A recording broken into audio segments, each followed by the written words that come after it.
Hey, esta noche vamos a descender por los pasillos más silenciosos del Vaticano, esos que no aparecen en los mapas ni en los recorridos turísticos, donde las lámparas apenas iluminan el mármol y el aire tiene el peso de los siglos. Allí abajo, entre vitrinas selladas y estanterías interminables, duerme un miedo que no tiene cuernos ni cola ni responde al nombre de Satán. Es un temor más antiguo que el demonio, más incómodo que la herejía, un miedo a las palabras escritas en barro, a las historias que preceden al Génesis, a los dioses que moldearon al hombre cuando Roma todavía era un sueño en el polvo. Así que antes de acomodarte, toma un segundo para darle me gusta a este video y suscribirte, pero solo si realmente disfrutas lo que hago aquí. Y cuéntame en los comentarios desde dónde estás viendo esto, y qué hora es en tu rincón del mundo. Me encanta ver esa constelación de luces que se forma cada noche entre todos los que escuchan estas historias. Ahora baja las luces, enciende un ventilador para ese murmullo de fondo, y prepárate para viajar conmigo al corazón de la cristiandad, donde las sombras no provienen del diablo, sino del pasado. ¿Te imaginas allí, caminando por los pasillos del archivo secreto del Vaticano, aunque ya no lo llamen así porque el nombre resultaba demasiado provocador? Lo rebautizaron Archivo Apostólico, pero eso no cambia el aire de misterio que lo envuelve. Cada paso resuena sobre el mármol, y los guardias te observan sin hablar, como si supieran que los curiosos rara vez salen con el mismo brillo en los ojos. El olor del polvo y la tinta vieja te acompaña, mezclado con un incienso residual que parece haberse impregnado en las paredes desde el siglo XVI. De pronto te detienes frente a una puerta cerrada con candado. Detrás, hay documentos que nadie fuera del clero ha leído en cientos de años, fragmentos de tablillas de arcilla cubiertas con escritura cuneiforme. No pertenecen a Roma, ni siquiera al mundo bíblico. Vienen de un tiempo mucho más antiguo, cuando los hombres aún creían que el cielo tenía escaleras. Esas tablillas son el origen de un murmullo que la Iglesia ha intentado silenciar durante siglos, porque mucho antes del Génesis, antes de Adán y Eva, antes incluso de Noé y su arca, hubo otros relatos, escritos por los sumerios en las orillas del Tigris y el Éufrates. Allí en la cuna de la civilización se contaba la historia de los Anunnaki, aquellos que bajaron del cielo a la tierra. Seres que no nacieron de la imaginación de un profeta, sino del asombro de una humanidad recién despertada. Los sumerios decían que los Anunnaki moldearon a los hombres con sus propias manos, mezclando barro con la esencia divina, no por amor ni por compasión, sino por necesidad. Los dioses estaban cansados de trabajar la tierra y quisieron ayudantes. Nos crearon como sirvientes, como jardineros de su mundo. Cuando los arqueólogos europeos descubrieron estas tablillas a mediados del siglo XIX, las mostraron con orgullo en los museos. Pero algunos de sus hallazgos tomaron un camino distinto. Copias y traducciones fueron enviadas discretamente a Roma, donde se archivaron con la etiqueta de documentos de interés teológico sensible. Nadie fuera del Vaticano debía leerlas. Y es que las coincidencias con la Biblia resultaban inquietantes. En una tablilla, el dios Enki da forma a un hombre a partir del barro, en otra una mujer es creada de la costilla de ese hombre. En un texto posterior, un diluvio destruye la humanidad porque los dioses se irritan con su ruido. Las mismas historias contadas miles de años antes del Génesis. Te detienes frente a una vitrina y observas una de esas piezas. Es apenas un trozo de arcilla resquebrajado, pero sus símbolos aún conservan una precisión asombrosa. No son dibujos caprichosos, son lenguaje. En esas líneas angulosas está escrita la memoria del mundo. Los arqueólogos la llamaron escritura cuneiforme y en ella encontraron no solo oraciones, sino tratados de astronomía, leyes, poemas y mitos. Uno de ellos, el Enuma Elish, relata la creación del universo en 7 tablillas. 7. el mismo número de días del relato bíblico de la creación. Las coincidencias son tantas que los primeros traductores dudaron en publicarlas completas. Si el Génesis había sido la palabra de Dios, ¿cómo explicar que otra civilización la hubiera narrado antes con detalles casi idénticos? La respuesta del Vaticano fue el silencio. No negaron nada, pero tampoco lo confirmaron. Simplemente guardaron las tablillas en las profundidades de sus archivos y desviaron la conversación hacia el terreno seguro de la alegoría. Algunos teólogos dijeron que se trataba de una revelación progresiva, que Dios había permitido que distintas culturas vislumbraran fragmentos de su verdad. Otros prefirieron la ruta del descrédito, afirmando que los sumerios eran un pueblo idólatra incapaz de comprender la divinidad. Pero el hecho seguía ahí, obstinado, las historias coincidían. El barro hablaba y su voz sonaba demasiado familiar. Afuera, Roma seguía su curso. Los turistas recorrían la plaza de San Pedro sin saber que bajo sus pies dormían secretos más antiguos que la propia fe que veneraban. En lo alto, la cúpula de Miguel Ángel resplandecía, símbolo de la eternidad de la iglesia. Pero dentro, entre los archivadores de madera oscura y las carpetas etiquetadas en latín, algunos sacerdotes sabían que esa eternidad era frágil. Porque si las tablillas eran ciertas, el relato bíblico no era el principio, sino la última versión de una historia reescrita una y otra vez, moldeada como el barro que la inspiró. Te sientas frente a una mesa de roble, bajo una lámpara amarillenta. Abres un volumen encuadernado en cuero, una copia de una traducción hecha por un monje asiriólogo en 1894 Purto. Sus notas al margen revelan la incomodidad del descubrimiento. Las similitudes con el Génesis son demasiado precisas para ser casualidad. Quizá el Señor se reveló antes en lenguas que ya olvidamos. Esa frase, casi un suspiro, condensa todo el dilema. Porque si Dios habló a través de los sumerios, entonces el monopolio del mensaje se desvanece. Y sin monopolio no hay control. A medida que avanzas en la lectura, una sensación de vértigo te invade. Cada página parece borrar los límites entre mito y fe, entre historia y revelación. Ves desfilar los nombres: Enlil, el dios del viento; Ninhursag, la madre de los vivos; Utnapishtim, el sobreviviente del diluvio. Todos ellos ecos que más tarde se transformaron en Yahvé, Eva y Noé. La teología moderna los llamaría arquetipos, pero los antiguos sabían que eran memorias. La Biblia no inventó esos personajes. Los refinó, los humanizó, los moralizó. Los Anunnaki, en cambio, eran dioses imperfectos, caprichosos, poderosos y vulnerables, tan humanos que resultaban peligrosos para la narrativa del cielo único.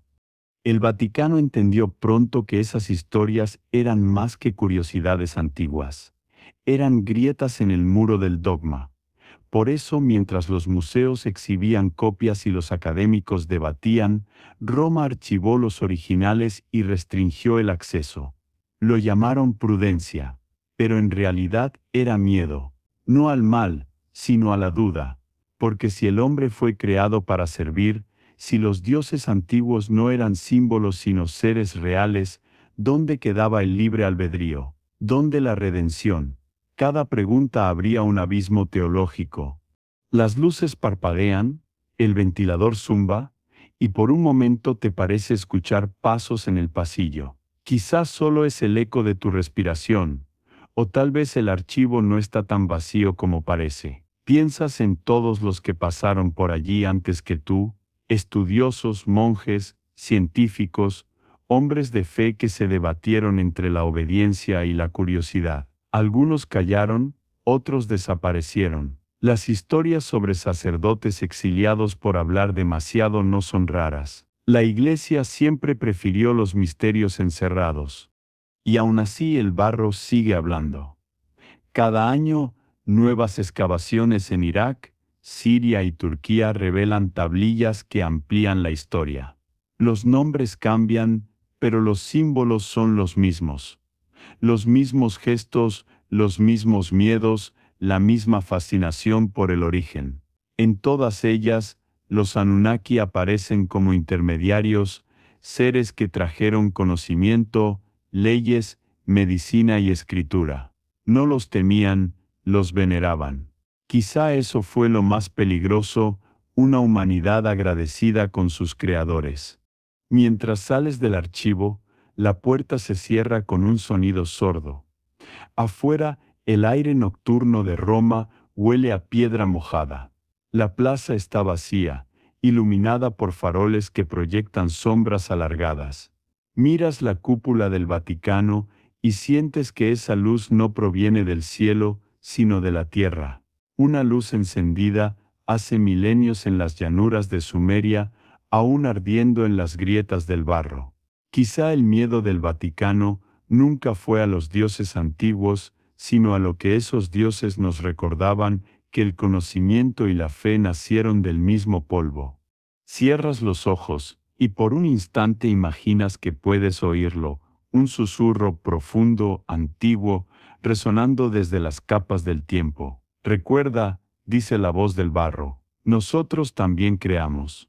Imagina que retrocedes miles de años, más allá de las cúpulas doradas y los cantos gregorianos, hasta llegar a un mundo donde la palabra Dios aún no existía. No hay templos de piedra ni cruces, solo ríos que se bifurcan entre campos fértiles y una humanidad recién nacida que observa el cielo con temor y fascinación. Allí en la antigua Mesopotamia, antes de que existieran los profetas o los patriarcas, los hombres escribían sobre barro, no en pergaminos ni papiros, sino en tablillas moldeadas por manos callosas y endurecidas por el sol. Cada símbolo era una promesa de permanencia, un intento desesperado por fijar la memoria en algo que resistiera el tiempo. En esas tablillas, las primeras páginas de la historia humana, se narraban los orígenes del mundo, los nombres de los dioses y el destino de los hombres. Caminas por lo que hoy es Irak, pero entonces era Sumeria. El aire está cargado de polvo y ceniza, y a lo lejos se levanta un sigurat, una pirámide escalonada que se alza hacia un cielo de cobre. Dentro sacerdotes y escribas trabajan a la luz del fuego, grabando en arcilla húmeda los secretos de los dioses. Su escritura, la cuneiforme, parece un lenguaje de estrellas, hecha de pequeñas incisiones triangulares que reflejan la luz de las antorchas. Cada trazo es una chispa de inmortalidad. Uno de esos escribas se llama Enlidu, y su tarea es copiar el mito más sagrado, cómo los dioses crearon a los hombres del barro. No lo hace por devoción, sino por deber. Los sacerdotes dicen que si se olvida la historia, el mundo volverá al caos. Y tú lo observas, inclinado sobre su tablilla, repitiendo los mismos gestos que harán miles de años después los monjes copistas de Roma. La historia que escribe comienza en la oscuridad. Cuando el cielo y la tierra aún no estaban separados, dice la tablilla, los dioses Anu, Enki y Enlil se reunieron y decidieron crear a los hombres para trabajar la tierra en su lugar.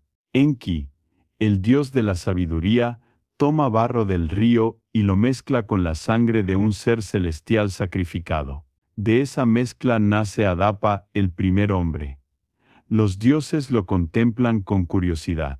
Camina, respira, piensa. No es perfecto, pero es útil. Y así, los hombres nacen no de un acto de amor, sino de un contrato tácito entre lo divino y lo terrenal. Un acuerdo que todavía pesa sobre nosotros: servir, construir, creer. Cuando los arqueólogos del siglo XIX descubrieron este relato, lo llamaron el mito de la creación sumeria. Lo tradujeron y lo compararon con el Génesis. La semejanza era innegable. En ambos textos, el hombre es hecho del polvo de la tierra. En ambos, la vida es insuflada desde el cielo. En ambos, la divinidad impone límites y castigos. Pero hay un matiz decisivo en la versión sumeria: la creación no es gratuita ni compasiva, sino funcional. Los dioses no hacen al hombre por amor, sino por cansancio. quieren descanso, no compañía. Es un detalle incómodo, una grieta en la teología de la misericordia. ¿Te imaginas a los primeros traductores enfrentando ese dilema? Sus manos tiemblan al transcribir las palabras. Cada símbolo parece una blasfemia y una revelación al mismo tiempo. Los informes enviados al Vaticano hablaban de paralelos preocupantes, y se recomendaba cautela en su difusión. Algunos documentos fueron clasificados, otros destruidos. Los que sobrevivieron están hoy bajo estricta custodia y sus copias se guardan en museos bajo el nombre de mitos mesopotámicos. Pero el eco sigue ahí, filtrándose en los márgenes de la historia bíblica, recordándonos que antes de la Biblia ya existía una biblioteca. En los templos de Sumeria, el conocimiento era sagrado. No se trataba de fe, sino de equilibrio. Los dioses daban las leyes y los hombres las ejecutaban. En el Sigurat de Ur, los sacerdotes observaban los movimientos de las estrellas, medían los ciclos del río, calculaban eclipses con una precisión que siglos después asombraría a los astrónomos griegos. En sus tablillas también aparece una lista de reyes que, según ellos, gobernaron durante miles de años antes del diluvio. Una humanidad anterior, borrada por el agua. Y en esas cifras imposibles, algunos ven la primera versión de la historia de Noé. El barro no solo conservaba palabras sino obsesiones.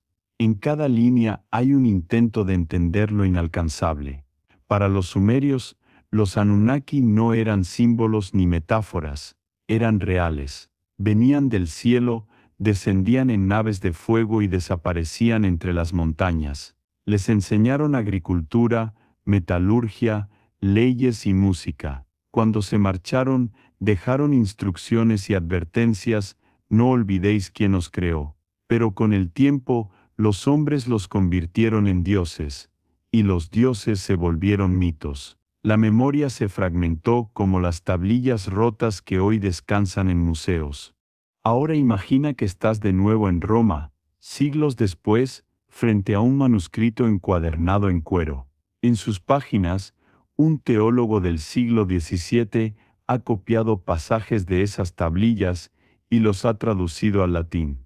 A su lado, ha escrito una frase: Haec sunt verba ante legem. Estas son las palabras antes de la ley. Lo hace con mano temblorosa, sabiendo que ese comentario podría costarle la excomunión.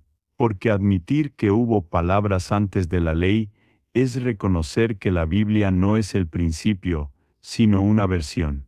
El barro sigue recordando. En los fragmentos del Enuma Elish, en las epopeyas de Atrahasis y Gilgamesh, en las oraciones dedicadas a Ninhursag, cada una de esas historias late bajo los cimientos del cristianismo como un corazón antiguo que se niega a dejar de latir. No importa cuántos siglos pasen ni cuántas traducciones se escriban, el origen está allí esperando. Y el Vaticano lo sabe. Lo sabe desde hace siglos, desde que los primeros eruditos enviaron copias de esas tablillas y las guardaron en bóvedas selladas. Mientras la noche avanza, escuchas el rumor del viento entre los edificios de Roma, y te parece oír las voces de aquellos escribas de Sumeria mezcladas con las de los monjes del Vaticano.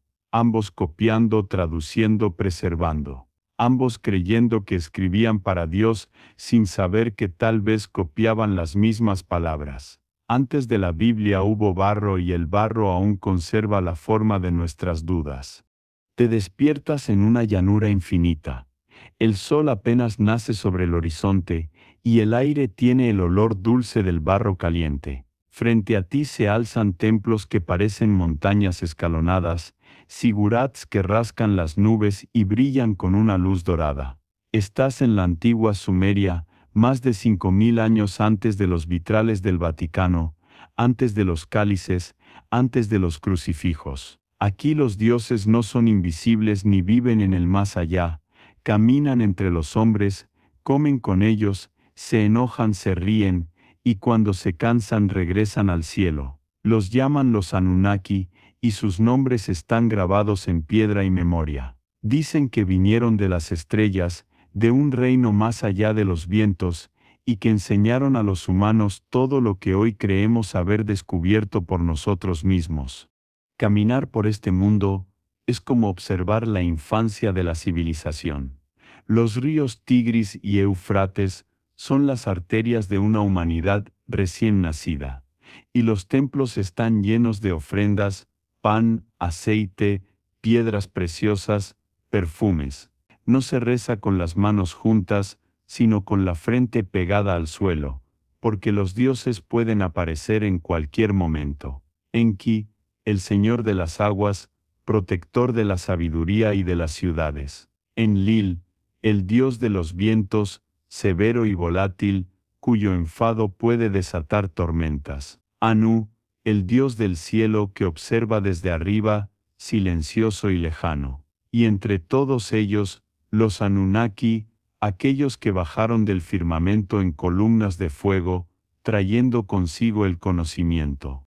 Los textos sumerios cuentan que los dioses necesitaban trabajadores para mantener la creación.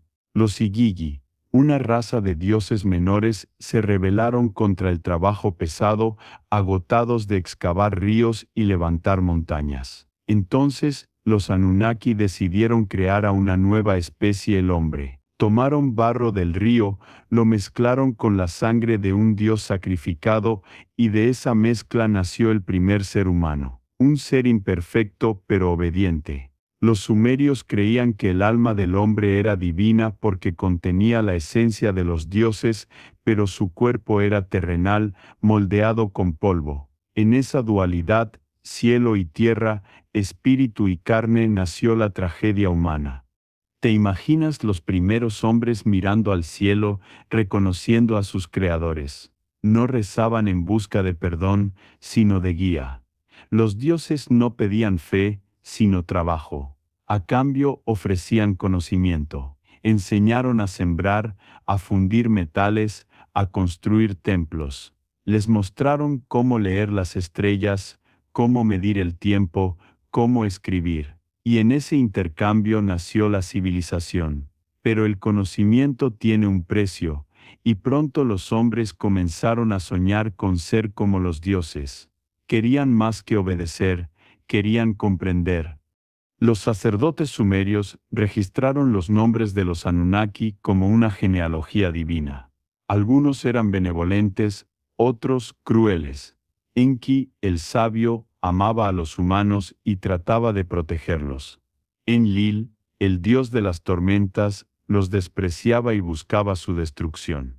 Ninhursag, la madre, era la diosa que curaba y daba vida. Juntos representaban las fuerzas del cosmos, creación, destrucción, equilibrio. En sus mitos, el mundo era un tablero donde los dioses jugaban con los destinos humanos, y cada acción divina dejaba una huella en la historia. Uno de los relatos más antiguos habla de una reunión entre los dioses, en la que Enlil, harto del ruido de los humanos, decidió exterminarlos. Enki, compasivo, avisó en secreto a uno de ellos, a Traasis.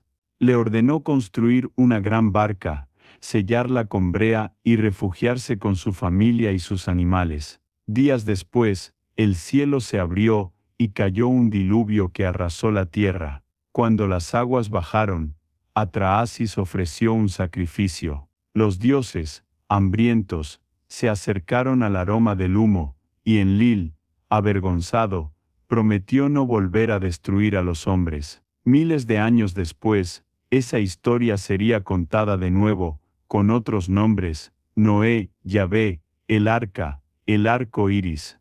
La primera vez que este texto fue traducido, un joven arqueólogo inglés en el Museo Británico quedó paralizado.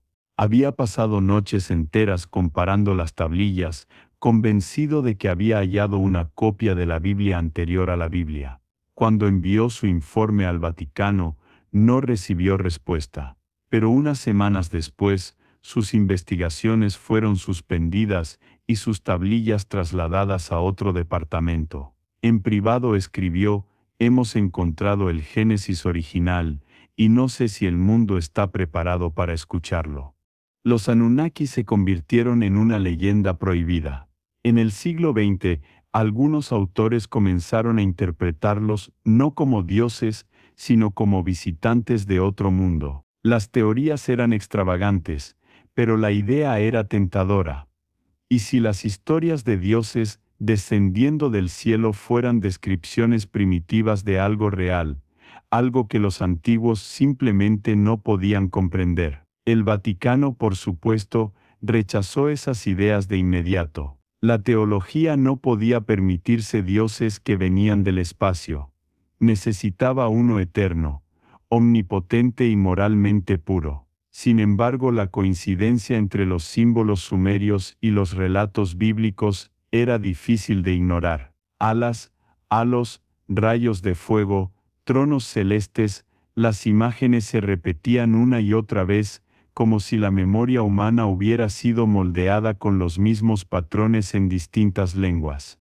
En Roma, algunos teólogos más curiosos se atrevieron a leer las traducciones completas. Uno de ellos, el padre Lambertini, dejó una anotación marginal en 1913. Si estos dioses son los mismos que los nuestros, entonces hemos confundido sus nombres. Nadie volvió a mencionar su nombre después. Su trabajo fue retirado, y sus notas, archivadas en una caja numerada sin descripción. Pero su frase sigue resonando como un eco incómodo: hemos confundido sus nombres.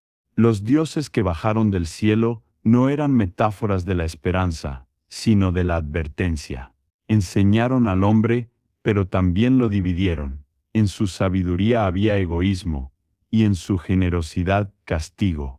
Tal vez por eso la Biblia los transformó en ángeles y demonios, en mensajeros o tentadores. Tal vez por eso el Vaticano los teme, porque en sus sombras se reconoce, porque detrás de cada relato sagrado hay otro más antiguo, uno en el que la divinidad no es pureza sino herencia. Cuando cae la noche sobre Sumeria, el aire se enfría y las estrellas comienzan a brillar con una intensidad casi dolorosa. Miras hacia arriba y entiendes por qué los hombres pensaron que los dioses vivían allí. El cielo no era una promesa ni un castigo, era el lugar de origen. De allí vinieron, decían los sacerdotes, y allí regresarán. Tal vez aún están ahí, observando. O tal vez su huella más duradera no fue su poder, sino el deseo que dejaron en nosotros, el de volver a mirar hacia las estrellas buscando respuestas. Y en ese gesto, miles de años después, sigue viva la huella de los Anunnaki, los dioses que bajaron del cielo, los maestros del barro, los primeros arquitectos del mito. La historia se repite como un reflejo en el agua: primero el jardín, luego la caída, después el diluvio. No importa el idioma ni la época, las imágenes son las mismas. Los sumerios hablaban de un paraíso llamado Dilmun, un lugar donde no existía la enfermedad ni la muerte, donde los hombres y los dioses caminaban juntos bajo un sol inmortal. En el centro de ese jardín brotaban ríos que alimentaban toda la tierra, y uno de ellos se llamaba Pishon. Miles de años después, el Génesis mencionaría un río con el mismo nombre. ¿Coincidencia o herencia? Es difícil saberlo, pero el eco es tan nítido que parece imposible que se trate del azar. Imagina ese jardín. No es el Edén bíblico de pinturas dulces y serpientes educadas. Es un oasis primitivo donde la vida vibra con fuerza, donde el aire está cargado de fragancia y calor, donde el barro huele a eternidad. Allí vive Ninhursag, la diosa madre, la que moldea cuerpos de arcilla y los llena de aliento. Su poder no proviene de la pureza sino de la creación misma. Ella es la tierra fecunda, el útero del mundo. Pero incluso en Dilmun, la perfección no dura mucho. Enki, el dios de la sabiduría, prueba los frutos sagrados de la diosa y enferma. El equilibrio se rompe, el deseo entra en la historia. El castigo no tarda en llegar. Y en esa primera transgresión, el acto de comer lo prohibido, nace la culpa, mucho antes de Eva, mucho antes del Edén. Los textos de arcilla cuentan que Enki cayó enfermo y que Ninhursag, compadecida, curó cada parte de su cuerpo llamando a nuevos dioses con nombres simbólicos. El de la costilla se llamó Ninti, la señora de la costilla, o también la que da vida. En hebreo Javá significa exactamente lo mismo, la que da vida, Eva, el mismo concepto, la misma metáfora, la misma historia traducida milenios después. Y tú, que escuchas esto bajo la luz tenue de tu habitación, entiendes por qué el Vaticano nunca quiso que estas conexiones salieran a la luz. Porque no se trata de negar la fe, sino de admitir que sus raíces crecen en un suelo más antiguo, un jardín donde el barro fue el primer altar. Después del jardín viene el diluvio, el otro gran eco que atraviesa los siglos.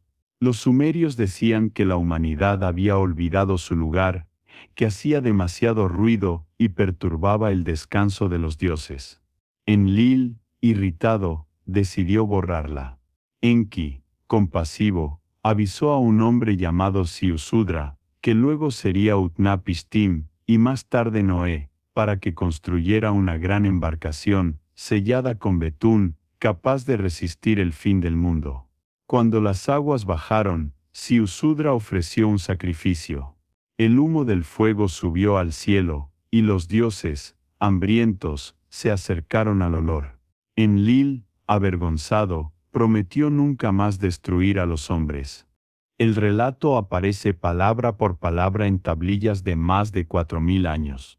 Y cuando los arqueólogos las tradujeron, se quedaron en silencio. Porque no solo era similar al relato bíblico, era idéntico. Incluso el orden de los eventos coincidía. Y en ese momento, algo cambió. La idea de una verdad revelada comenzó a temblar. Si la Biblia no era la primera, ¿qué significaba eso para quienes la veneraban como origen absoluto? En Roma, las noticias causaron un malestar difícil de disimular. Los periódicos hablaban de una Biblia antes de la Biblia, y los teólogos se vieron obligados a responder. Algunos argumentaron que los sumerios habían recibido una revelación parcial, una intuición natural del plan divino. Otros dijeron que era simple coincidencia cultural. Pero la evidencia seguía creciendo. El diluvio no era solo una historia compartida. Era una memoria colectiva, un trauma grabado en el barro de la civilización. Piensa en eso. Un mundo entero borrado por el agua.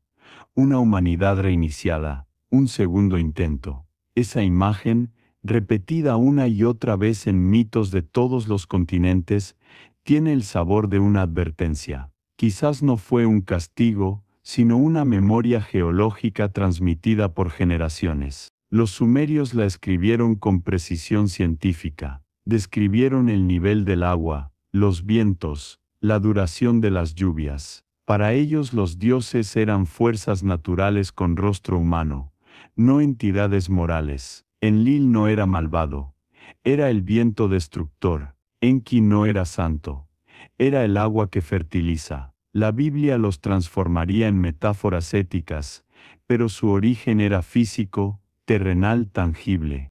Te ves caminando entre ruinas, sosteniendo un fragmento de tablilla. En ella se distinguen apenas unas líneas quebradas, y sin embargo su mensaje es claro: los dioses lloran. Sí, lloran. En el mito de Atrahasis, cuando el diluvio comienza, los dioses se lamentan por su decisión. Niñursag gime, los dioses menores se refugian en las alturas. Enki se cubre el rostro. El castigo pesa sobre ellos tanto como sobre los hombres. Y en ese gesto, hay algo profundamente humano, una compasión que la Biblia suprimió.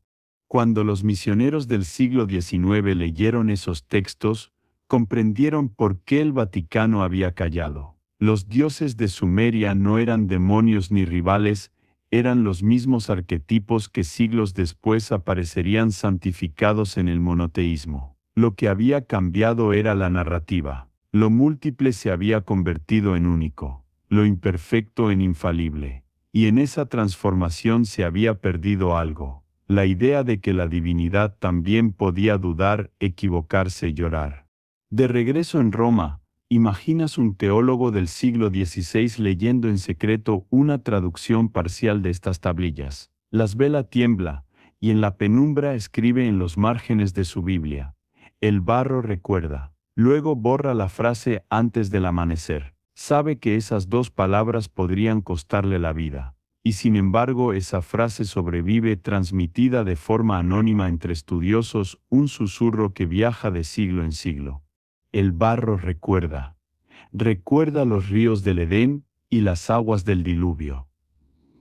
Recuerda los nombres de los dioses que enseñaron a los hombres a escribir, y los nombres de los hombres que los olvidaron. Recuerda las voces del cielo y los silencios de la tierra, y si escuchas con atención, puedes oírlo todavía, un eco antiguo que repite las mismas historias con distintos acentos. El jardín, el diluvio, el eco, 3 capítulos de una misma obsesión, explicar el principio y sobrevivir al final.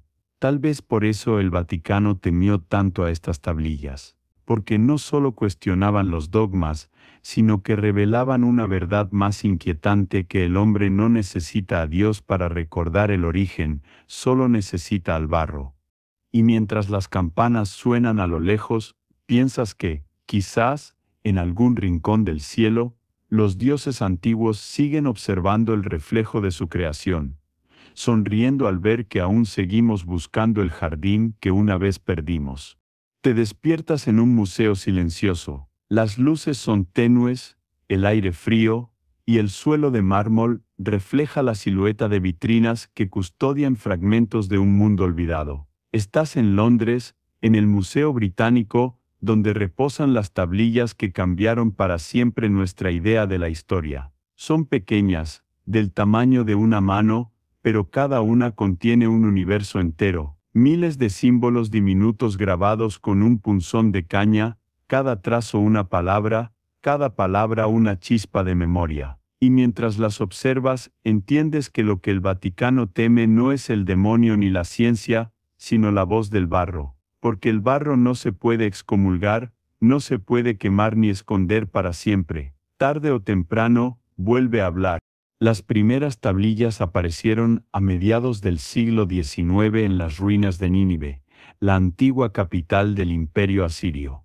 Los arqueólogos las sacaron del suelo creyendo que eran ladrillos, hasta que notaron los grabados, miles y miles de piezas cubiertas por una escritura desconocida. Cuando los expertos comenzaron a descifrarlas, el asombro se transformó en vértigo. Allí estaban los nombres que hasta entonces solo conocíamos por la Biblia: Babel, Ur, Erech, Shinar. Pero había más, mucho más. Historias completas sobre la creación, el diluvio, los dioses y los hombres, escritas más de 1000 años antes de los textos hebreos. Entre todas las tablillas halladas, una colección destacó, las que formaban parte de la biblioteca del rey Asurbanipal. Más de 20.000 piezas cuidadosamente clasificadas, escondidas bajo los escombros del palacio. En una de ellas se relataba el viaje del héroe Gilgamés en busca de la inmortalidad. En otra, el nacimiento del mundo. En otra más, las leyes de los dioses. Y cuando los estudiosos tradujeron el fragmento del diluvio universal, el mundo académico se sacudió, porque aquel texto no era una leyenda local, era el Génesis antes del Génesis. La historia que el Vaticano había proclamado como revelación divina resultó ser una versión más, una reescritura. Imagina el rostro de George Smith, el joven asiriólogo que en 1872 descifró por primera vez esa tablilla. Cuando leyó la parte del arca y las lluvias, se levantó gritando y corrió por la sala con lágrimas en los ojos. Había encontrado lo impensable: la Biblia en arcilla. Dicen que esa noche no pudo dormir. Al día siguiente envió copias y traducciones a Roma, buscando una reacción. No obtuvo respuesta. En su diario escribió: «Si la Iglesia calla, el barro hablará», y lo hizo. Los periódicos se apoderaron de la noticia. El público quedó fascinado y el Vaticano se replegó. Durante décadas, los curadores del archivo pontificio recibieron instrucciones de adquirir discretamente cualquier documento o fragmento relacionado con las tablillas sumerias o babilónicas. no para exhibirlos, sino para conservarlos en silencio. Los clasificaron como documenta linguarum ignotarum, documentos de lenguas desconocidas, un eufemismo elegante para lo que en realidad eran pruebas de que la palabra de Dios no fue única sino heredada. A medida que las traducciones se multiplicaban, las coincidencias resultaban imposibles de ignorar. En el Enuma Elis, el universo nace del caos acuático cuando el dios Marduk divide las aguas y establece el orden. En el Génesis, Dios separa las aguas de arriba y las de abajo. En las tablillas, el hombre es formado a partir del barro y recibe el soplo divino. En la Biblia también. En ambos textos, la creación culmina con un descanso sagrado. 7 tablillas, 7 días. No solo un eco, la misma melodía con otra letra. En Roma, algunos eruditos intentaron dar sentido a esta convergencia. Un jesuita llamado Angelo Secchi propuso una teoría audaz que los mitos sumerios eran la semilla de la revelación, un borrador anterior a la verdad cristiana. Pero sus superiores lo silenciaron. Sus manuscritos fueron retirados de circulación, y su nombre apenas sobrevive en una nota de pie de página en un viejo índice del archivo. Nadie dentro del Vaticano podía admitir que la Biblia fuera el último capítulo de una historia más antigua. ¿Te imaginas a los escribas sumerios inclinados sobre sus mesas de arcilla, escribiendo sin saber que sus palabras serían redescubiertas milenios después? Cada trazo es una respiración atrapada en el tiempo. Escribir para ellos era una forma de inmortalidad. El barro endurecido por el fuego era su eternidad. Cuando las tablillas se enterraban bajo las ruinas, no morían, esperaban. Y cuando los arqueólogos las desenterraron, fue como si los muertos se levantaran para hablar. La ironía es que Roma, la ciudad que se proclama eterna, teme precisamente esa inmortalidad de la memoria. El barro no miente, no interpreta, no predica, solo conserva. En sus grietas no hay fe, hay hechos. Por eso el Vaticano no lo destruye, lo guarda, lo vigila, lo estudia en secreto. Algunos rumores hablan de una cámara especial en los subniveles de San Pedro, donde se conservan copias digitales y originales de las tablillas más comprometedoras. Nadie fuera del clero tiene acceso. La llaman, con un humor casi poético, la sala del polvo. Pero el polvo no se detiene. Cada nueva excavación revela algo más.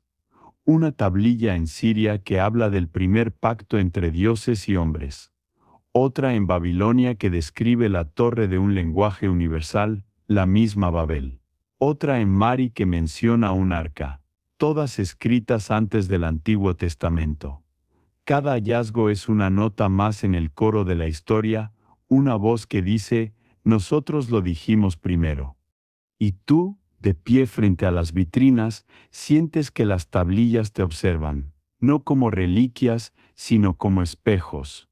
Te recuerdan que la humanidad lleva miles de años intentando escribir su origen, y que cada versión es solo una capa más de un relato interminable. Quizá eso es lo que el Vaticano teme realmente, no la herejía, sino la evidencia de que la fe y el mito son hijos del mismo barro. Mientras sales del museo, el sol se oculta tras las nubes. Afuera, la ciudad vibra con ruido y modernidad, pero tú llevas en la mente el eco de esas tablillas como si siguieran murmurando desde tus bolsillos. Las palabras que hablaron primero aún resuenan, y su sonido es más fuerte que cualquier campana. El miedo más grande del Vaticano no se esconde en los demonios ni en las tentaciones, sino en los espejos. Esos espejos que reflejan la misma historia contada con otros nombres, con otros dioses, con otras lenguas. Los paralelos. En los sótanos del archivo apostólico, entre cajas sin etiquetas y manuscritos envueltos en tela de lino, se guardan los textos que demuestran que la Biblia no fue la primera sino la heredera. Que hubo antes un coro de voces sumerias, acadias, babilónicas, que cantaron los mismos versos mucho antes de que un escriba hebreo mojara su pluma en tinta. Y aunque la Iglesia nunca lo diga en voz alta, ese eco antiguo aún retumba entre sus muros. Imagina estar sentado en una sala de lectura del Vaticano, con una lámpara de aceite iluminando un documento polvoriento. Las páginas son copias mecanografiadas de traducciones de tablillas descubiertas en 1901 en la antigua ciudad de Sipar. En una de ellas se lee: el Dios creó al hombre de barro, le dio nombre y le enseñó el habla. En otra, el Dios dividió la oscuridad de la luz, separó las aguas de arriba de las de abajo. Los mismos versos del Génesis, línea por línea, solo que escritos 1000 años antes. Cuando los traductores enviaron los informes a Roma, las copias desaparecieron. Los documentos originales fueron catalogados como materia non publicanda, materia que no debe publicarse.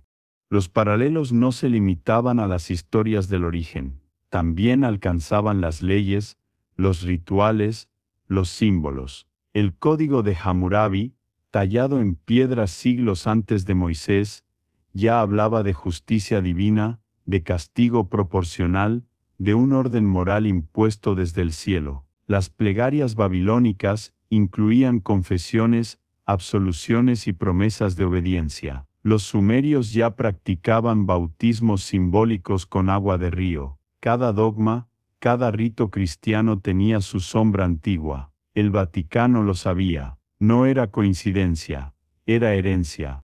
Pero ¿por qué ese miedo? Porque la teología cristiana se sostiene sobre un principio esencial, el de la revelación única. Si la palabra de Dios ha sido pronunciada antes, en otra lengua, bajo otros cielos, entonces deja de ser única y se convierte en traducción. Y toda traducción implica pérdida, interpretación, error. Ese reconocimiento podría quebrar el edificio entero de la autoridad espiritual. No se puede decir, Dios habló primero cuando el barro lo contradice. En los años 20, un grupo de lingüistas alemanes que trabajaba en cooperación con la Biblioteca Vaticana descubrió coincidencias métricas entre los himnos sumerios y los salmos hebreos. Algunos versos compartían la misma estructura rítmica, incluso las mismas metáforas. El Señor es mi pastor, nada me falta, tiene su paralelo en un poema de Ur, donde se lee: mi Dios guía mi rebaño, su sombra me cubre. El Vaticano cerró el proyecto y ordenó destruir las copias. Pero uno de los investigadores conservó las notas. Décadas más tarde, su nieto las publicó en secreto, confirmando lo que muchos sospechaban: la Biblia no es un texto aislado, sino una obra coral donde cada civilización dejó su huella. Piensa en el peso de esa idea. No destruye la fe, la expande. Pero para el Vaticano, esa expansión es peligrosa. Una verdad compartida no puede ser controlada. Y el poder espiritual siempre ha dependido del monopolio de lo divino. Desde el púlpito se proclama la exclusividad de la revelación, mientras en los archivos duermen los documentos que prueban lo contrario. Tal vez por eso los pasillos del Vaticano son tan silenciosos. El eco del pasado sería demasiado fuerte si alguien se atreviera a escucharlo. ¿Te imaginas a un joven sacerdote en 1954? Seguirme y lobotorizado para estudiar las traducciones cuneiformes conservadas en Roma. Entre los márgenes de un informe mecanografiado, escribe con lápiz una pregunta. ¿Y si los dioses eran recuerdos y no seres? Esa línea anotada con miedo resume siglos de duda. Si los Anunnaki fueron reales, no divinos, ¿qué implica eso para la historia de la fe? ¿Qué pasa si el primer acto sagrado no fue una revelación celestial, sino una transmisión de conocimiento? En otras palabras, si los dioses enseñaron a los hombres, ¿qué necesidad hay de intermediarios? Esa es la herejía que Roma no puede tolerar. No porque niegue a Dios, sino porque elimina la jerarquía. Si los humanos pueden recibir sabiduría directamente del cielo, ¿para qué sirven los templos, los sacerdotes, las indulgencias? Los paralelos no solo desafían la teología, sino la estructura del poder. Por eso el Vaticano teme tanto al barro, porque el barro no necesita permiso para hablar. Algunos estudiosos católicos intentaron reconciliar ambas visiones. En los años 70, el teólogo francés Jean Coulon escribió: tal vez el Creador permitió que la humanidad escuchara su voz muchas veces en muchos lugares para que ninguna cultura olvidara su origen. El texto fue publicado una vez y retirado al día siguiente. Roma no quería poesía, quería exclusividad.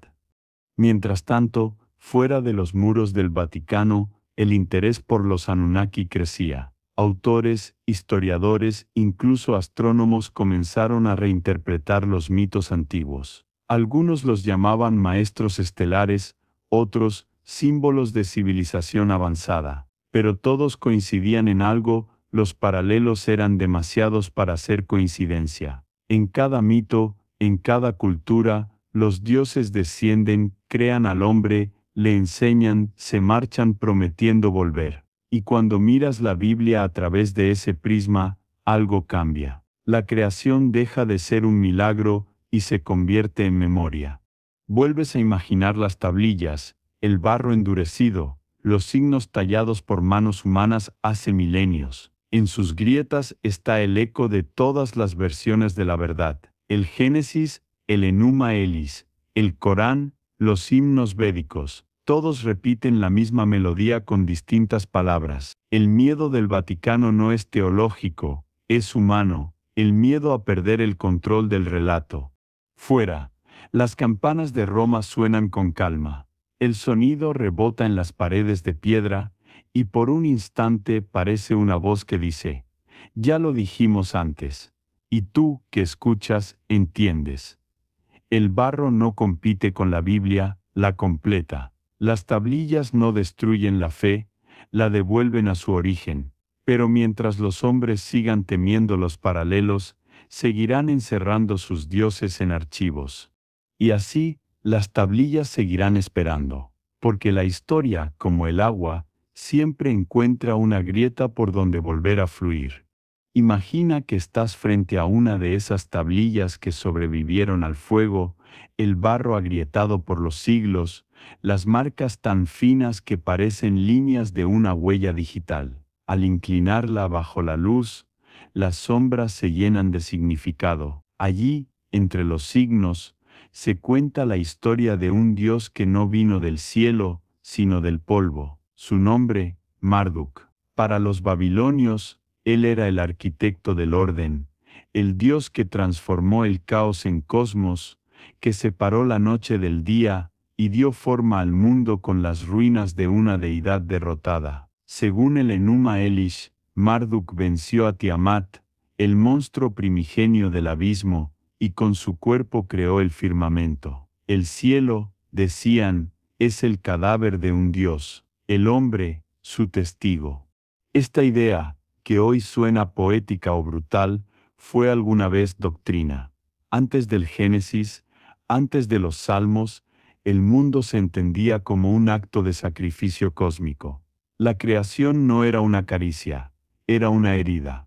El Vaticano nunca aceptó ese origen sangriento, pero las tablillas lo repiten una y otra vez: todo lo que existe proviene de algo que fue roto. En eso los antiguos no veían blasfemia sino belleza. Para ellos, la divinidad no era pureza ni perfección, sino transformación. La materia tenía alma, y el alma barro. Sigues leyendo.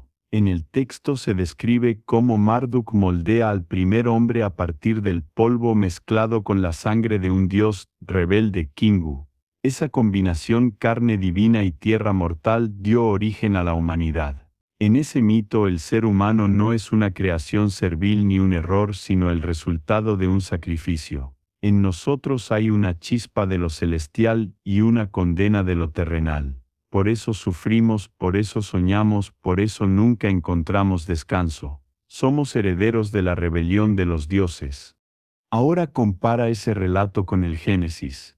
Y Dios formó al hombre del polvo de la tierra y sopló en su nariz aliento de vida. El mismo barro, el mismo soplo, la misma unión entre lo divino y lo material.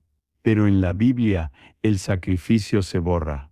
Dios crea sin costo, sin conflicto, sin sangre. En el texto babilonio, el universo entero es una cicatriz.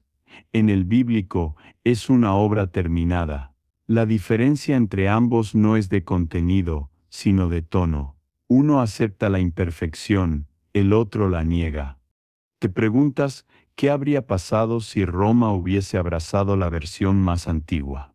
Si el cristianismo hubiese aceptado que la creación también implica destrucción, que el dolor no es un castigo sino una consecuencia del origen, tal vez la historia de la fe habría sido más compasiva, más humana. Pero el Vaticano eligió la perfección, y la perfección necesita pureza. Así, los dioses del barro fueron convertidos en demonios, sus mitos en supersticiones, sus símbolos en advertencias. Hay una anécdota que circula entre los estudiosos del archivo. Se dice que en los años 30, un sacerdote alemán llamado Theodor Engelmann tradujo una tablilla inédita del Enuma Elis. En ella, Marduk no solo crea al hombre, sino que promete volver del polvo cuando los hombres olviden el barro. El texto fue clasificado inmediatamente, y Engelmann desapareció poco después. Oficialmente, fue reasignado a una parroquia remota. Extraoficialmente, se perdió en el silencio. Nadie volvió a ver la tablilla, pero su frase sobrevivió en una nota marginal de otro documento: el Dios que vino del polvo regresará al polvo. Esa frase se repite en tu mente mientras caminas por las galerías de Roma. Cada estatua, cada columna, cada piedra parece hablar en esa lengua olvidada. Todo fue barro alguna vez. Incluso los templos, incluso los hombres que los construyeron, y entiendes que ese es el verdadero secreto del Vaticano: la eternidad no está en el cielo, sino en la tierra. Lo divino no se alza por encima del polvo, surge de él. Piensa en cómo el cristianismo adoptó ese mismo símbolo sin reconocerlo. En cada misa, el sacerdote traza una cruz en la frente del creyente con ceniza y dice: polvo eres, y al polvo volverás. Una frase que proviene sin saberlo del mito de Marduk. Lo que fue maldición en la Biblia era promesa en Sumeria. Volver al polvo era regresar al origen, reintegrarse con la divinidad. Pero el Vaticano lo invirtió. Hizo del polvo un recordatorio de muerte, no de eternidad. Cambió el ciclo por la culpa. El miedo a esa inversión explica muchas cosas. Explica por qué los textos mesopotámicos se mantuvieron ocultos, por qué los paralelos fueron suprimidos, por qué las tablillas que hablaban de sangre y barro quedaron en penumbra. Admitir que el hombre tiene una parte divina heredada de un sacrificio pagano es admitir que la salvación no depende de la Iglesia, sino del propio barro. ¿Y qué institución sobreviviría a eso? Te detienes frente a la fuente de Trevi, mirando el agua caer sobre la piedra. Las monedas brillan como fragmentos de estrellas. Y piensas, Marduk también estaría aquí. No como Dios, sino como símbolo de todo lo que fue destruido para que el mundo existiera. El agua que cae, el mármol que resiste, el tiempo que borra y renueva. La creación continúa cada vez que algo muere y deja espacio para otra cosa. El Vaticano teme a los paralelos porque revelan que su Dios no vino del cielo sino del polvo, que la perfección que predican nació de un caos más antiguo, y que ese caos sigue respirando bajo sus pies. Si alguna vez visitas la Basílica de San Pedro y tocas una de sus columnas frías, recuerda esto: cada piedra fue barro. Y si escuchas con atención, puede que aún sientas el pulso de Marduk latiendo en lo profundo, esperando ser recordado. La noche cae sobre Roma y el aire se llena de ecos. Las campanas resuenan, y tú caminas despacio, con el corazón latiendo al ritmo del mito. No hay diferencia entre la fe y la memoria, entre el polvo y el alma. Todo nace del mismo barro, del mismo Dios que vino del polvo, del mismo silencio que lo vio regresar. Imagina una mesa larga de roble, iluminada por una sola vela. El aire está cargado con el olor del pergamino y la tinta. En ella, un monje copista del siglo XIII inclina la cabeza sobre una Biblia abierta, copiando versículos línea por línea. A su lado, hay un pequeño manuscrito en latín con una advertencia en letras rojas. Hic verba vetita sunt, aquí hay palabras prohibidas. El monje mira las dos obras, duda, y finalmente escribe lo que le ordenaron. Cambia un nombre, suprime otro, reordena las frases. Lo hace con cuidado, casi con reverencia, como si la censura también fuera un acto sagrado. En esa escena se resume toda una era de la historia del Vaticano, siglos enteros dedicados a pulir, editar, reescribir el pasado hasta que la verdad resultara teológicamente cómoda. El trabajo comenzó mucho antes. Desde los primeros concilios, los escribas fueron los arquitectos del relato divino. Su tarea no era conservar, sino corregir. La palabra de Dios, decían, debía armonizarse con la doctrina. Por eso, los textos antiguos, los que hablaban de dioses múltiples, de creación mediante sacrificio, de hombres hechos del barro de otros dioses, fueron marcados con un símbolo de silencio, una cruz pequeña en el margen. Los manuscritos con demasiadas cruces eran guardados bajo llave. Algunos desaparecieron, otros fueron transformados en parábolas. Uno de esos textos era el Liber Genealogiarum Deorum Antiquorum, un compendio de mitos mesopotámicos traducido al latín en el siglo XV. En sus páginas se mencionaban los nombres de Enki, Ninirsak y Marduk junto a referencias bíblicas. Era, en esencia, una lista de equivalencias, Enki como Adán, Ninirsak como Eva, Enlil como Yahvé. Una herejía disfrazada de estudio comparativo. Cuando el manuscrito llegó a Roma, fue revisado por un tribunal teológico y sellado con la marca arcana prohibita. Hoy se cree que una copia aún descansa en los archivos vaticanos, bajo una sección que los guardianes llaman, con eufemismo, los textos de la duda. La censura no siempre fue explícita. A veces se ejercía a través de la traducción. Al pasar del hebreo al griego, del griego al latín, y del latín a las lenguas modernas, muchos términos cambiaron su sentido original. Donde los sumerios hablaban de dioses, Dingir los traductores optaron por ángeles. Donde las tablillas decían los que bajaron del cielo, los escribas escribieron mensajeros. Cada palabra era una decisión política, una forma de moldear la fe. Así, los Anunnaki se transformaron poco a poco en seres celestiales subordinados a un único Dios, y los mitos antiguos fueron absorbidos dentro de una nueva jerarquía espiritual. En los monasterios medievales, esta tarea se consideraba un deber divino. Los escribas no pensaban que alteraban la verdad. Creían que la protegían.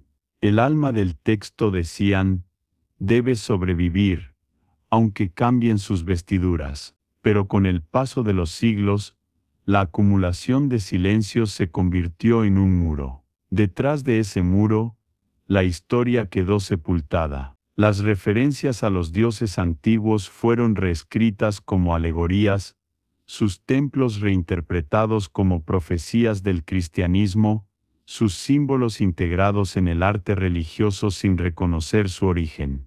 Si entras a una catedral gótica y miras con atención, los verás.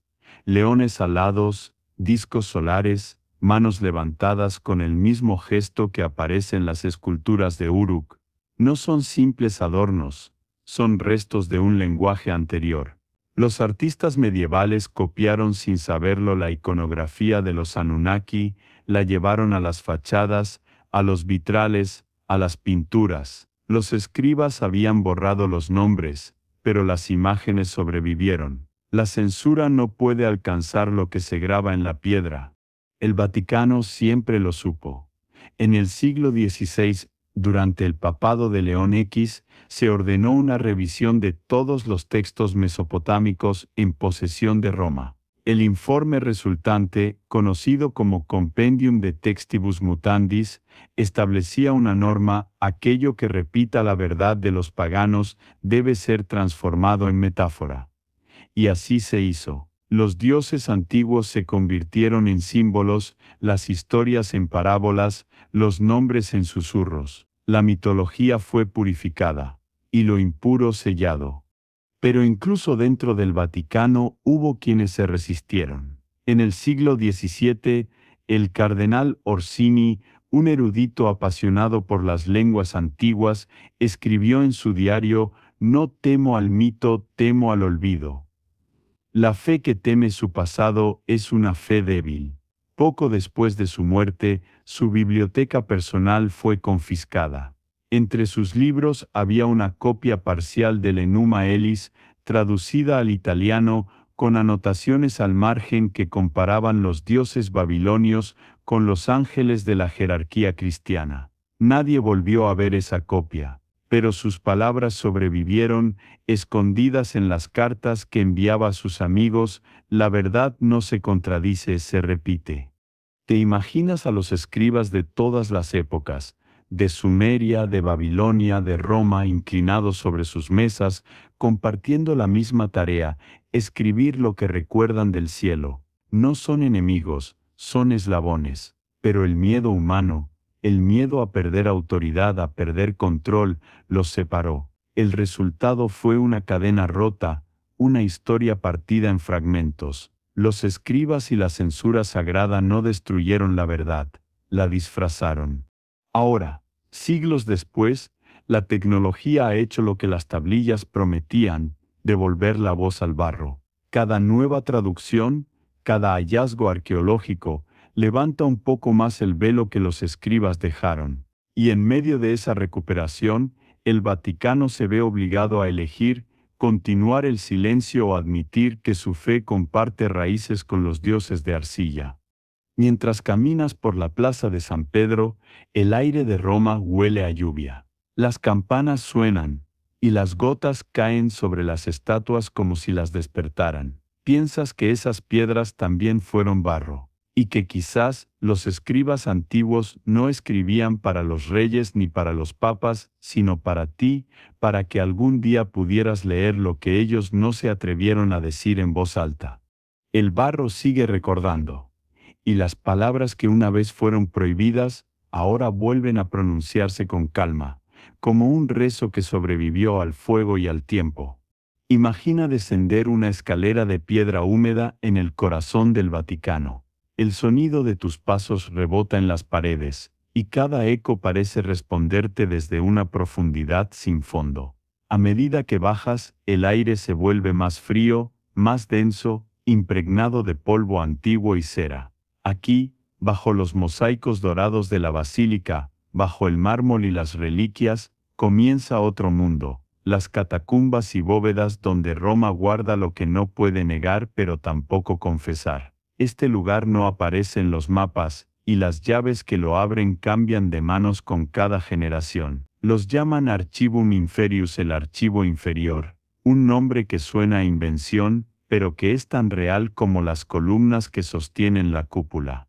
Las leyendas sobre este sitio circulan desde hace siglos. Algunos dicen que fue creado durante el pontificado de Pío XII de Cinco, cuando los descubrimientos arqueológicos del Oriente Medio comenzaron a poner nerviosos a los teólogos. Otros aseguran que existe desde mucho antes, desde los tiempos de Sixto V, quien temía que los textos babilonios pudieran confundir las mentes de los fieles. Lo cierto es que pocos han entrado, y ninguno ha hablado abiertamente de lo que vio. Pero los rumores son persistentes: tablillas sumerias, pergaminos gnósticos, mapas estelares de origen desconocido, y entre todo eso un grupo de documentos etiquetados con una palabra Anunnaki. ¿Te imaginas avanzando por ese corredor estrecho, alumbrado solo por una lámpara portátil? A tu alrededor, estanterías de hierro cargadas de cajas numeradas, rollos de pergaminos sellados con cera, urnas de barro cubiertas con etiquetas en latín y acadio. Todo parece ordenado y al mismo tiempo imposible de descifrar. En un rincón, una vitrina muestra fragmentos de piedra tallada. Reconoces en ellos los mismos símbolos alados que aparecen en los relieves de Uruk y Babilonia, figuras humanas con alas, sosteniendo conos y bolsas misteriosas. Los Anunnaki. No como metáforas, sino como grabados de algo que alguien vio y quiso recordar. Hay informes internos, apenas mencionados en los márgenes de algunos documentos públicos, que hablan de materiales no divulgables relativos a la prehistoria sagrada. Entre ellos, una referencia a un texto encontrado en 1958 durante las excavaciones bajo la Basílica de San Pedro. Oficialmente, esas excavaciones solo revelaron las tumbas de los primeros papas y de un pescador llamado Simón Pedro. Pero los registros no oficiales mencionan una cámara más profunda, con inscripciones que no correspondían al latín ni al griego. El lenguaje, decían, era similar al cuneiforme pero más antiguo. El Vaticano negó esa información de inmediato, calificándola de especulación. Sin embargo, algunos de los arqueólogos involucrados jamás volvieron a trabajar en excavaciones oficiales. Uno de ellos, el doctor Enrico D'Alessi, escribió una carta a su esposa antes de morir, en la que decía: «He visto las piedras que hablan antes del Génesis. No puedo callarlas». La carta fue confiscada, solo su firma sobrevivió. Pero en los pasillos del Vaticano, su nombre todavía se pronuncia en voz baja, como si fuera una contraseña olvidada. Imagina por un momento que los documentos guardados bajo San Pedro no son falsos ni apócrifos, sino auténticos, que allí reposan los fragmentos de una historia que conecta directamente a los Anunnaki con los primeros textos bíblicos, no como dioses paganos, sino como precursores. Si eso fuera cierto, el Vaticano tendría en su poder la evidencia de que la religión occidental nació de una herencia compartida, una síntesis de mitología y memoria. Pero revelar eso sería despojar a la Iglesia de su mayor tesoro, la exclusividad de su verdad. Por eso lo ocultan, no para proteger la fe de los fieles, sino para proteger la autoridad de quienes la interpretan. Hay un documento apócrifo conocido como Index Sumerius, redactado en el siglo XVII, que supuestamente lista los textos prohibidos conservados en la biblioteca secreta. Uno de sus pasajes describe tablillas de barro donde los hombres son llamados creación de los dioses del cielo, no por amor, sino por deber. En el margen, un censor anónimo escribió en latín: «Haec fabula est sed periculosa». Este relato es falso, pero peligroso. Es decir, no importa si es cierto o no, su poder radica en que puede ser creído. Y eso es lo que más teme Roma, que la gente crea que hubo algo antes, algo más amplio, algo que desdibuja las fronteras entre mito y revelación. Que los dioses no fueron ángeles ni demonios, sino maestros. Que el Edén no fue un jardín, sino un recuerdo de otra civilización que dejó instrucciones talladas en arcilla. Mientras subes las escaleras de regreso, el silencio se vuelve casi absoluto. Solo escuchas tu respiración y el roce de tus zapatos contra la piedra.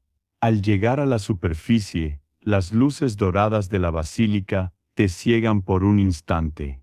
Es difícil creer que, bajo esa belleza, duerme algo tan inquietante. La gente se arrodilla, reza, mira hacia el altar donde descansa la tumba del primer papa. Nadie sospecha que, apenas unos metros más abajo, quizá haya un texto que contradiga todo lo que se ha enseñado durante 2 milenios.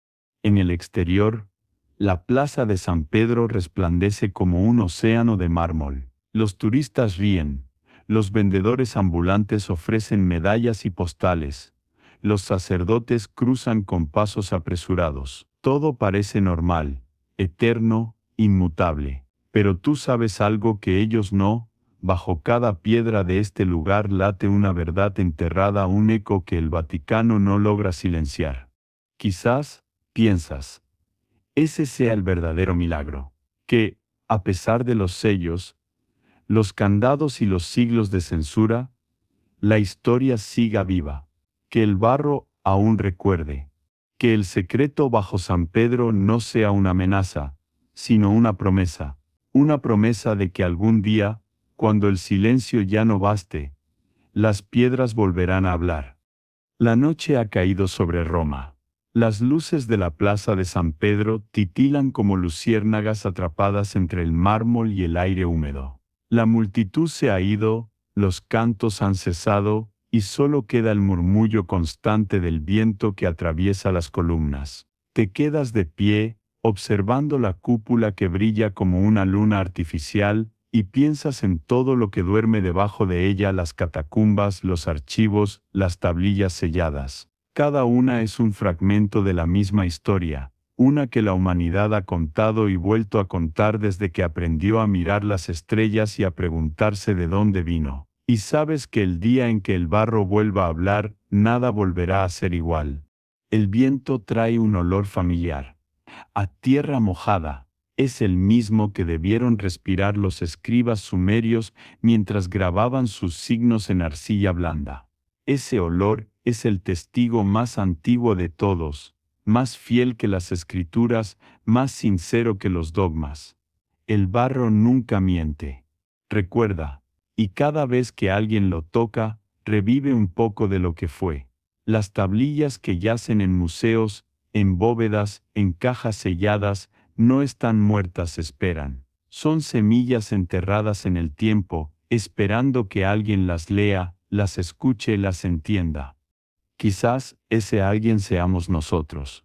No los arqueólogos ni los teólogos, sino los soñadores, los que escuchan entre los silencios, los que sospechan que la verdad no cabe en una sola historia. Porque la historia del mundo no es lineal, es circular, como las órbitas de los planetas, como las coronas de las iglesias, como los sellos de las tablillas. Todo se repite, pero nunca igual. Y cuando el barro vuelva a hablar, no lo hará para destruir la fe, sino para completarla.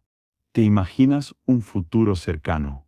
Excavaciones en las ruinas de Eridu revelan un texto intacto, un relato que describe la llegada de los señores del cielo con una precisión que desafía la mitología.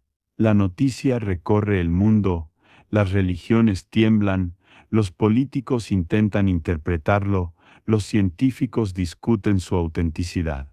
El Vaticano guarda silencio, como siempre, pero dentro de sus muros, las luces permanecen encendidas toda la noche. Los sacerdotes estudian, comparan, traducen. Saben que esa tablilla no es una amenaza, sino una confirmación. La divinidad ha tenido muchos nombres, muchas voces, muchos rostros, y todos ellos apuntan a la misma verdad. Cuando el barro hable otra vez, no dirá Dios está muerto, sino Dios ha cambiado. Dirá que los hombres fueron creados, sí, pero también creadores. Que la chispa que nos dio forma no fue imposición, sino herencia. Que lo sagrado no se perdió, solo se dispersó, escondido en cada mirada curiosa, en cada mano que escribe, en cada mente que se pregunta. Quizás los Anunnaki no fueron dioses ni ángeles, sino los primeros en recordarnos lo que ya éramos, barro animado por la conciencia. El mundo, entonces, no necesitará elegir entre ciencia y fe. Descubrirá que ambas nacieron del mismo impulso, entender el misterio.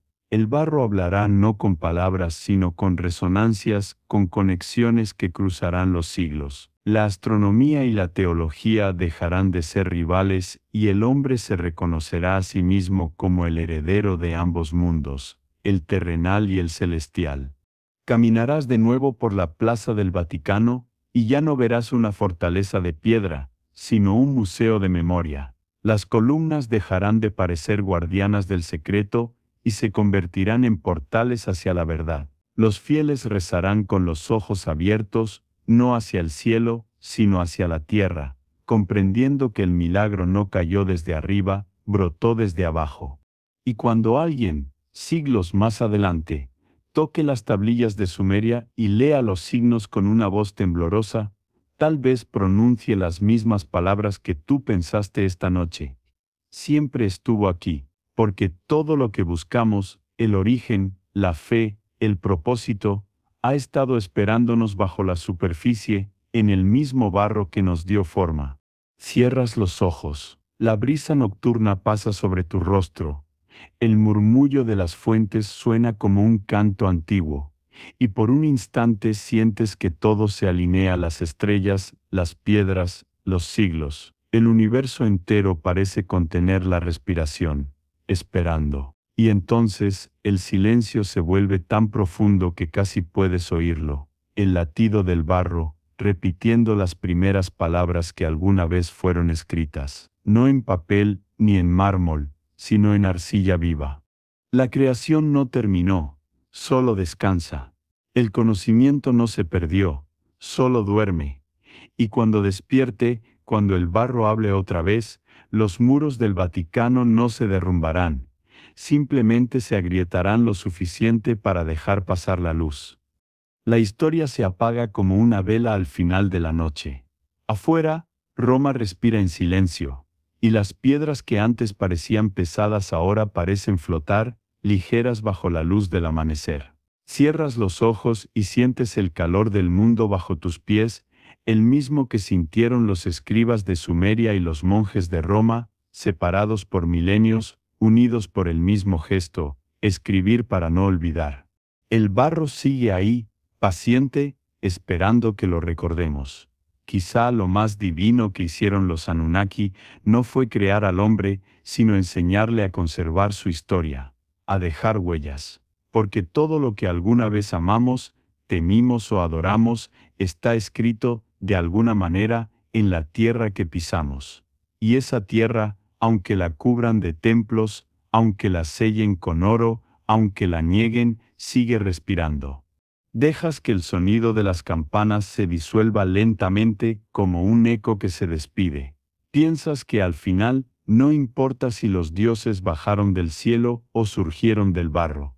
Lo que importa es que seguimos buscando, seguimos preguntando, seguimos creando. Y esa quizás sea la forma más pura de rezar. El viento entra por la ventana, mueve una cortina, y la llama de una vela parpadea antes de extinguirse. Todo queda en penumbra. Solo una idea permanece, suave, persistente como un susurro que atraviesa los siglos. Nada sagrado se pierde, solo cambia de forma. Y en el silencio final, la voz del narrador se apaga lentamente, como el respiro del mundo al quedarse dormido, como una vela que se apaga.